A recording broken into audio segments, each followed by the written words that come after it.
दोस्तों, आज हम बात करेंगे एक अविश्वसनीय कहानी के बारे में, द गोएट लाइफ। ये कोई साधारण फिल्म नहीं है, बल्कि जिंदगी के लिए संघर्ष और जिंदा रहने की एक निर्मम जंग की कहानी है। ये फिल्म बेन्यामिन के लिखे उपन्यास आदू जीवितम पर आधारित है, जहां एक साधारण युवक का सपना, दुःस्वप्न और जीवित रहने की लड़ाई को दिखाया गया है। फिल्म की शुरुआत में हम देखते हैं सऊदी अरब के एयरपोर्ट पर नजीब और हाकिम को। वे पहली बार भारत छोड़कर विदेश में काम की तलाश में आए हैं। उनके चेहरे पर डर, जिज्ञासा और भविष्य के सपनों की छाया साफ नजर आती है। आसपास का नया माहौल, अनजान भाषा, वे मलयालम के अलावा कुछ और समझ नहीं पाते।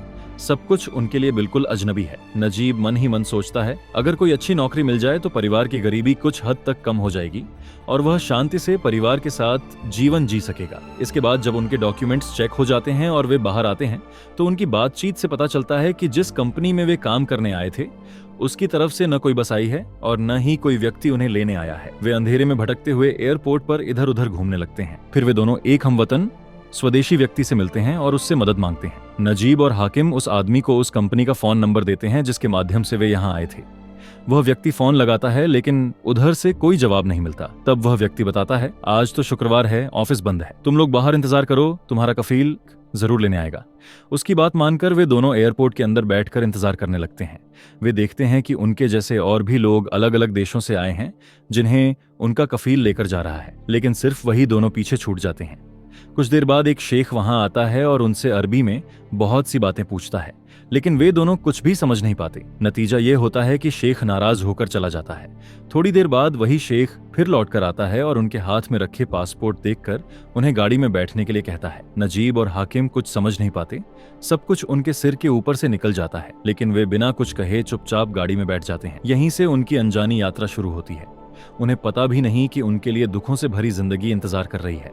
रास्ते में हाकिम सो जाता है। रेगिस्तान की ठंडी रात की हवा में नजीब देखता है कि हाकिम ठंड से कांप रहा है। वह अपना चादर उसे ओढ़ा देता है और खुद सिर पर गमछा डाल लेता है। काफी देर गाड़ी चलने के बाद भी उन्हें समझ नहीं आता कि उन्हें कहां ले जाया जा रहा है। आखिरकार गाड़ी एक खामिरा फॉर्म के पास रुकती है। तब तक हाकिम भी नींद से जाग चुका था। उनका कफील गाड़ी से उतरता है और हाकिम को नीचे आने को कहता है। नजीब भी उसके साथ उतरना चाहता है, लेकिन शेख नजीब को रोक देता है और केवल हाकिम को नीचे उतरने को कहता है। यह देखकर नजीब और हाकिम दोनों हैरान और परेशान हो जाते हैं। तब नजीब शेख से कहता है, मैं एक फोन कर लूंगा, लेकिन नजीब को फोन करने नहीं दिया जाता। उधर खामिरा के अंदर से एक आदमी बाहर आता है और हाकिम को भीतर ले जाने लगता है। डरे हुए नजीब हाकिम से कहता है, भाई मलयालम हो या हिंदी, किसी भी भाषा में इन्हें समझाकर कह दो कि हम जहां रहेंगे साथ रहेंगे। हाकिम उसकी बात सुनकर समझाने की कोशिश करता है, लेकिन शेख उनकी एक नहीं सुनता। फिर हाकिम को अंदर ले जाकर दरवाजा ताले से बंद कर दिया जाता है। इस तरफ नजीब को बैल की तरह कोड़े मारते हुए जबरदस्ती गाड़ी में बिठा दिया जाता है। गाड़ी फिर चल पड़ती है। नजीब को बिल्कुल समझ नहीं आता कि उसे कहां ले जाया जा रहा है। कुछ देर बाद गाड़ी रुकती है और उसे भी एक दूसरे खेत पर उतार दिया जाता है। उसे हाकिम की तरह ही इस खेत के मालिक के हवाले करके शेख वहां से चला जाता है। नजीब पूरी तरह दिशाहीन हो जाता है, न जाने क्या करे, कहां जाए। लेकिन उसे इतना जरूर समझ आ जाता है कि वे गलत लोगों के हाथों में पड़ गए हैं। जिस आदमी ने उन्हें यहाँ भेजा था वही झूठा और धोखेबाज निकला। जिस कंपनी में काम करने की बात हुई थी वह सब झूठ था, या फिर शायद उन्हें इन खेतों में बेच दिया गया है। यह सब क्यों हुआ, उसका जवाब हमें आगे की कहानी में मिलता है। फिर नजीब वहां एक आदमी को देखता है जो हिंदी समझता है, लेकिन नजीब तो मलयालम के अलावा और कुछ नहीं जानता। वह हाथ के इशारों से उस हिंदी बोलने वाले आदमी से पानी मांगता है। वह आदमी उसे पास के एक पानी के टैंक की ओर इशारा करता है। नजीब दौड़कर टैंक के पास जाता है और जी भरकर पानी पी लेता है। फिर टैंक से टिककर लेट जाता है। जैसे ही आंख लगती है, एक ऊंट उसका मुंह सूंघने लगता है। नजीब डर कर उठ बैठता है, क्योंकि उसने पहले कभी ऊंट नहीं देखा था। नजीब फिर उस बुजुर्ग से पूछता है, सोने की जगह कहाँ है, लेकिन वह आदमी क्या कह रहा है नजीब कुछ समझ नहीं पाता। आखिरकार नजीब खुद ही जगह ढूंढ लेता है और कफील के तंबू के अंदर जाकर आराम से सो जाता है। आंख बंद करते ही उसके सामने गांव की पुरानी यादें ताजा हो जाती हैं। वह गांव में नदी में गोता लगाकर रेत निकालता था।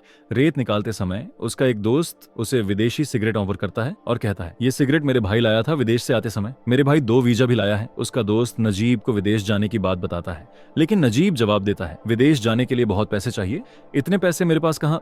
फिर नजीब का दोस्त कहता है कि विदेश जाने में 30,000 रुपए का खर्च आएगा। नजीब जैसे तैसे पैसे जुटाता है और अपने दोस्त के भाई को पैसे सौंप देता है। नजीब मन ही मन सोचता है, अब मैं भी दूसरों की तरह विदेश जाकर अच्छा पैसा कमाऊंगा और अपनी माँ बीवी के साथ सुख से रहूंगा। बेचारा नजीब। जब नजीब घर पहुंचता है तो देखता है कि उसकी माँ और बीवी उसके विदेश जाने की खुशी में आचार, नारियल की लड्डू जैसी चीजें बना रही हैं। नजीब अपनी बीवी से बहुत प्यार करता था और उसकी बीवी भी चाहती थी कि उनकी हालत सुधर जाए। इन सब यादों को सोचकर नजीब को अच्छा लग रहा था। तभी अचानक कफील की लात से नजीब उठकर गिर जाता है। किसी भी वजह के बिना कफील उसे मारता पीटता है और गालियां देकर तंबू के बाहर निकाल देता है। भाषा न समझने के बावजूद नजीब उसकी हरकतों से समझ जाता है कि उसके साथ नौकर से भी बुरा व्यवहार किया जा रहा है। कहीं और जगह न मिलने पर नजीब गाड़ी में ही सो जाता है और रात गुजार देता है।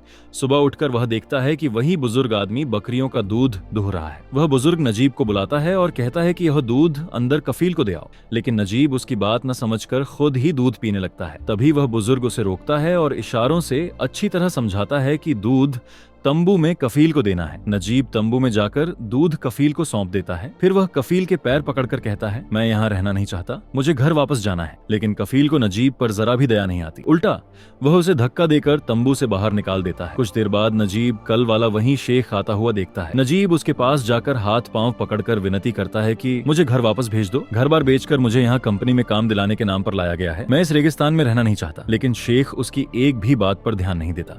नजीब खुद को साबित करने के लिए अपना पासपोर्ट निकाल कर दिखाता है जिसमें कफील का फोन नंबर भी लिखा होता है। वह पासपोर्ट देखकर शेख गुस्से में आकर उसे फाड़कर फेंक देता है। उस पल नजीब के सारे सपने, सारी सोच थम जाती है। वह वहीं बैठकर फूट फूट कर रोने लगता है। उसकी इस सिसकियों को सुनने वाला वहाँ कोई नहीं था। कुछ देर बाद शेख और कफील रोटियां बनाने बैठते हैं। वे नजीब को भी बुलाते हैं। नजीब उनकी भाषा नहीं समझ पाता, लेकिन शेख हाथ के इशारे से उसे खाने के लिए बुलाता है। नजीब पास जाकर जैसे ही रोटी पाता है, वह भूखे भेड़िए की तरह टूट पड़ता है। रोटी खाते खाते उसकी आंखों से आंसू बहने लगते हैं, क्योंकि कई दिनों से उसने कुछ खाया नहीं था। खाना खत्म होने के बाद नजीब उस बूढ़े आदमी के पास जाता है। बूढ़ा उस समय बकरियां चरा रहा होता है। नजीब उससे पूछता है, यहाँ से मेन रोड कितनी दूर है? वह आदमी इशारों से बताता है कि यह रास्ता बहुत दूर है और नजीब के बस की बात नहीं कि वहां तक पहुंच सके। यह सुनकर नजीब पूरी तरह टूट जाता है। दिन ढलने लगता है और रात आ पहुंचती है। नजीब उन फटे हुए पासपोर्ट के टुकड़ों को जोड़ने की कोशिश करता है, लेकिन क्या जोड़ पाएगा? उसकी तकदीर की डोर तो जैसे कट चुकी थी। और फिर नजीब की यादें उसे खींच कर ले जाती हैं। उसके अतीत में जब वह अपनी बीवी के साथ बिताए हुए खूबसूरत पलों के बारे में सोचने लगता है।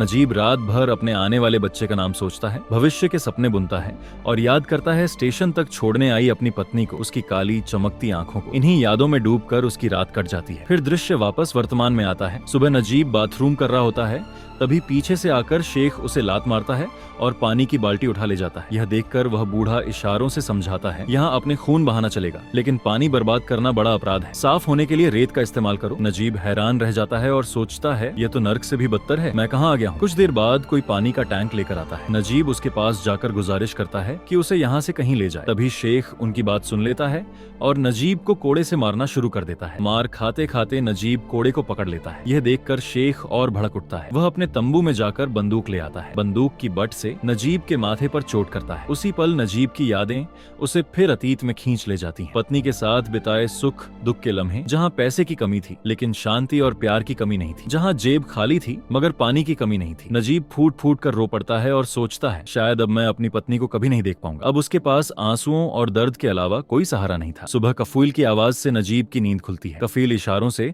उसे बकरियों का दूध दुहने को कहता है, लेकिन नजीब ने ऐसा काम कभी किया ही नहीं था। वह पूछता है, वह बूढ़ा कहाँ है? यह तो उसका काम था। कफील गुस्से में कहता है, वह बूढ़ा मर गया, अब सारा काम तुम्हें ही करना होगा। फिर नजीब बकरियों के झुंड को चराने के लिए ले जाता है। वहाँ बकरियों के धक्के से वह घायल होकर गिर पड़ता है। उसका होश खो जाता है और यह सब दृश्य शेख दूर खड़ा होकर देख रहा होता है और मजे ले रहा होता है। फिर शेख नजीब के पास आता है और उसके मुंह पर पानी डालता है।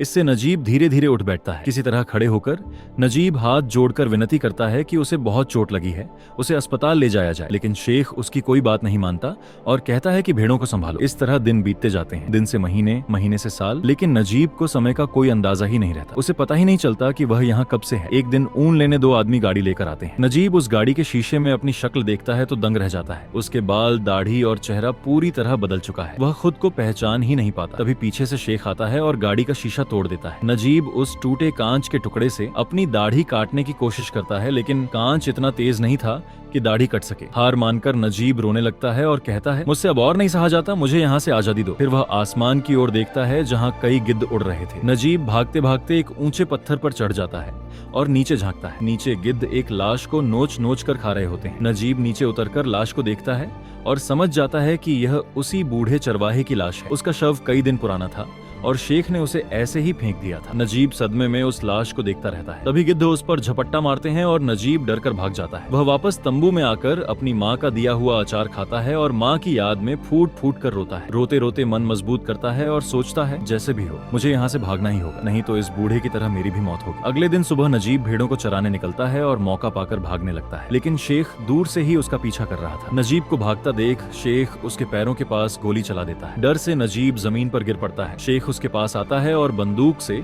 उसके पैरों पर मारता है ताकि नजीब फिर कभी भागने की हिम्मत न करे। फिर उसे घसीटकर तंबू में ले जाकर बांध देता है। नजीब बहुत कोशिश करके दांतों से रस्सी काटकर खोलता है, लेकिन उसके पैरों में चोट होने के कारण वह खड़ा भी नहीं हो पाता। प्यास से व्याकुल नजीब घिसट घिसट कर पानी की ओर बढ़ता है और भेड़ों के लिए रखे पानी को पीने लगता है। भेड़ों के साथ ही अपनी प्यास बुझाता है। कुछ दिन बीतने के बाद नजीब धीरे धीरे ठीक हो जाता है और फिर भेड़ों के झुंड को चराने ले जाता है। अचानक आसमान में काले बादल छा जाते हैं और कुछ ही देर में ओले पड़ने लगते हैं। नजीब भेड़ों को लेकर पास की पहाड़ी की एक गुफा में शरण लेता है। काफी देर बाद उसे दूर से एक आवाज सुनाई देती है। वह उस आवाज का पीछा करता हुआ पहाड़ के अंदर एक सुरंग पाता है। नजीब उस सुरंग से होकर आगे बढ़ता है और दूसरी तरफ पहुंच जाता है। वहां जाकर उसकी मुलाकात हाकिम से होती है। दोनों इतने दिनों बाद मिलकर गले लगते हैं और रो पड़ते हैं। हाकिम कहता है, चल भाग चलते हैं, मैं यहाँ मरे हुए इंसान की तरह जी रहा हूँ। नजीब कहता है, कहाँ और कैसे भागेंगे, यहाँ तो भागने का कोई रास्ता ही नहीं है। इतने में हाकिम का कफील अपनी गाड़ी लेकर वहाँ पहुंच जाता है। हाकिम को जाना पड़ता है और जाते जाते वह नजीब से कहता है, हम फिर मिलेंगे। इसका मतलब था कि हाकिम भी नजीब की तरह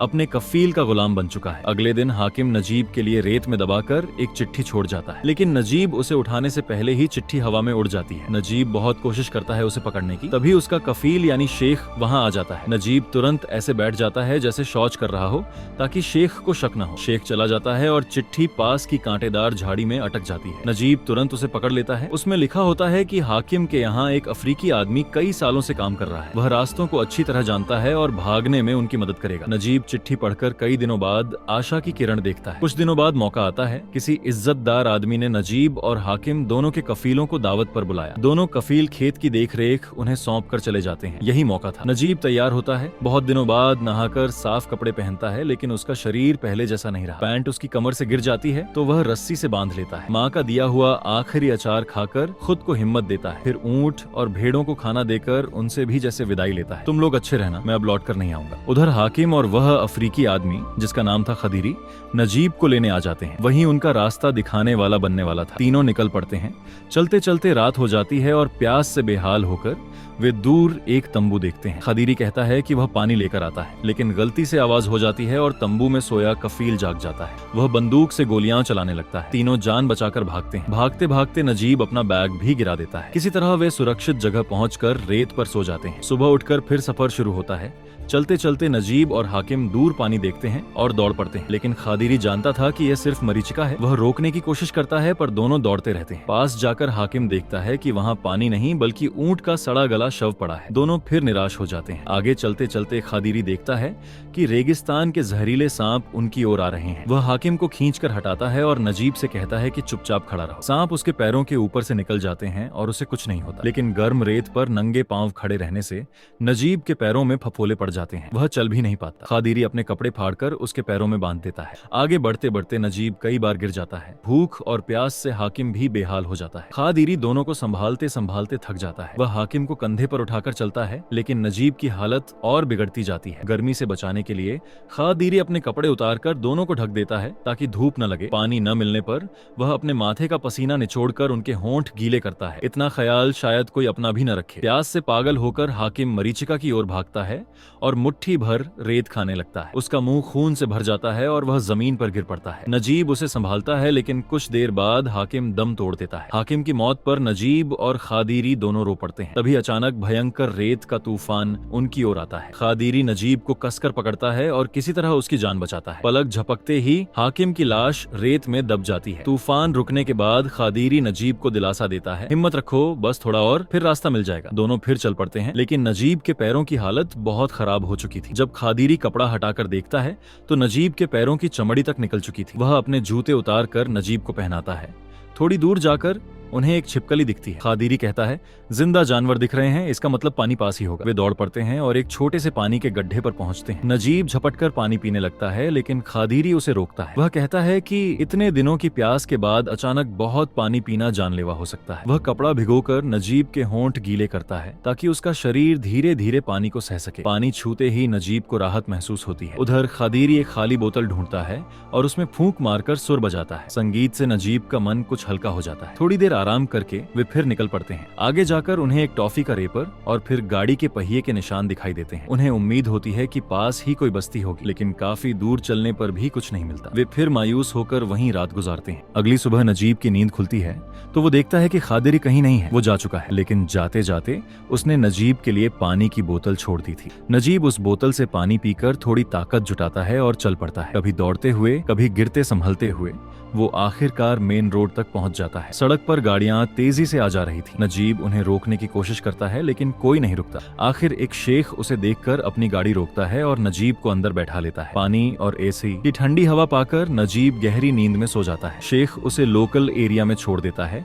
जहां भारतीय कम्युनिटी के लोग नजीब को ढूंढ लेते हैं और उसकी मदद करते हैं। उसका हुलिया ठीक कर उसे अपने पास रखते हैं। कुछ ही दिनों में नजीब थोड़ा संभल जाता है और फिर कम्युनिटी वाले उसके घर फोन करने का इंतजाम करते हैं। फोन पर पत्नी और बच्चे की रोने की आवाज सुनकर नजीब कुछ बोल नहीं पाता, बस आंसुओं में डूबा रह जाता है। नजीब थाने जाकर मिसिंग रिपोर्ट दर्ज कराता। यह इसलिए क्योंकि नजीब ने अपनी पहचान खो दी थी। थाने में मिसिंग बोर्ड पर नजीब खादिरी की फोटो देखकर वह हैरान रह जाता है। उसे समझ में आता है कि कफील ने जरूर उसकी मिसिंग रिपोर्ट करवाई होगी। खैर, नजीब को जेल की एक कोठरी में ले जाया जाता है, जहां उसके जैसे और भी बहुत से लोग थे जो काम छोड़कर भाग आए थे। वह देखता है कि पुलिस कफीलों को वहां लेकर आई है। कफील लोग अपने दासों को ढूंढ रहे थे और पकड़कर मारते पीटते ले जा रहे थे। थोड़ी देर बाद नजीब अपने कफील को भी देखता है। उसे देखकर नजीब डर के मारे एक कोने में सिमट जाता है, लेकिन उसका कफील उसे ले नहीं जाता, बल्कि उससे कुछ बात करता है। नजीब उसकी बात समझ नहीं पाता तो उसके पास खड़ा एक भारतीय व्यक्ति उसे समझाता है कि यह आदमी तुम्हारा असली कफील नहीं है, बल्कि वह तो किसी और की जगह तुम्हें ले जाने पर मजबूर था। यह सुनकर नजीब की दुनिया फिर से हिल जाती है, क्योंकि इतने दिनों तक वह किसी और की जगह दास का काम कर रहा था। खैर, पासपोर्ट न होने के कारण नजीब को 3 महीने की जेल की सजा मिलती है। उसके बाद पुलिस उसकी वतन वापसी का इंतजाम करती है। कई साल बाद